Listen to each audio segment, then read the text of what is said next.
Bibog hapon as usual.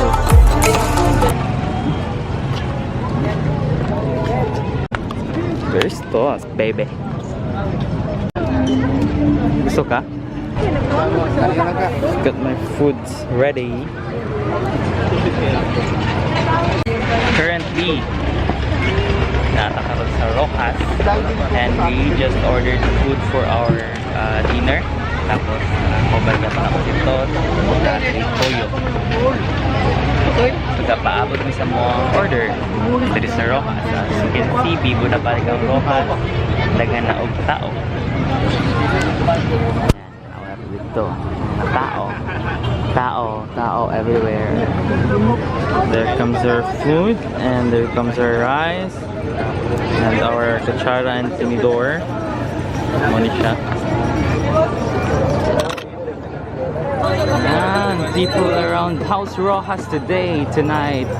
Bibog hapon as usual.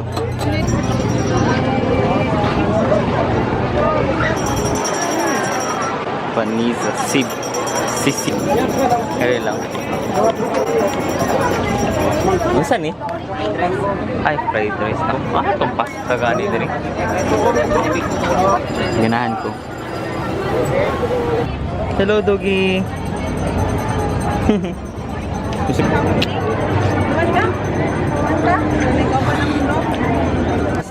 One of the best spaghetti. Actually, 45 pesos lang siya. Then, mura. Nice po ang owner. Nalingaw ko istorya sa ila.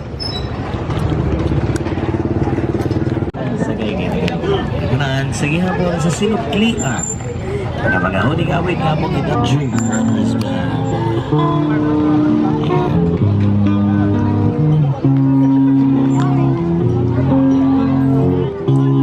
Nang makita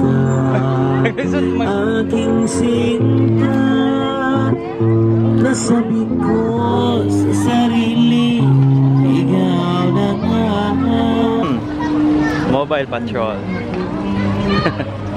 Yan, actually naglisod yun ko camera kay nagkaon mong good me. So far man yung situation karon diri sa Roxas. Today is March 21 of 2017. Still progressive ang Roxas, bibo lang hapon.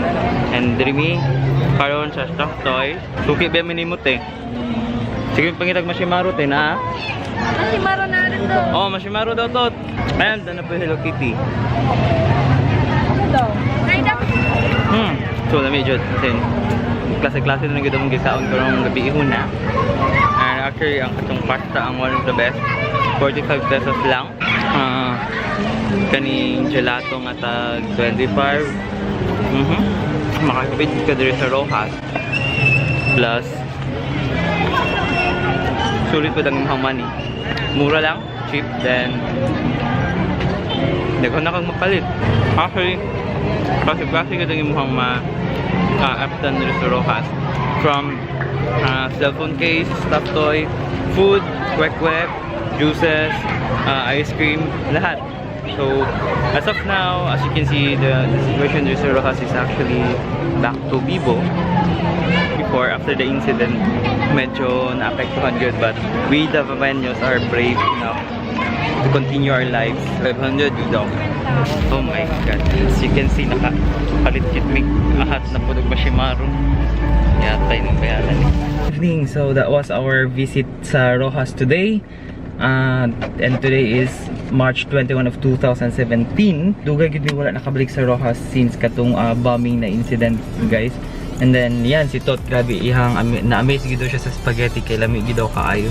So if you would like spaghetti, guys, actually I know daghan nakabaluan ni pero ina-invite na mo kaning say tawag ani Buy Pinoy Bowl, like their logo is like kanang Starbucks. Yes. So actually sulit 45 pesos lang siya and actually limited yung spaghetti to sa nakunikaw niya Tot. We enjoyed our visit. Actually, that was our unplanned visit to sa Roxas.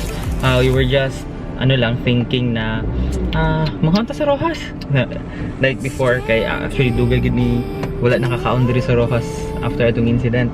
We would like to invite you again to revisit Roxas kung wala pa mo kay actually Roxas now is very safe. as you can see, daghan na kayo og military, daghan na kayo og mga support, mga police, and everyone to keep every citizen safe diri sa Davao City. So yun guys.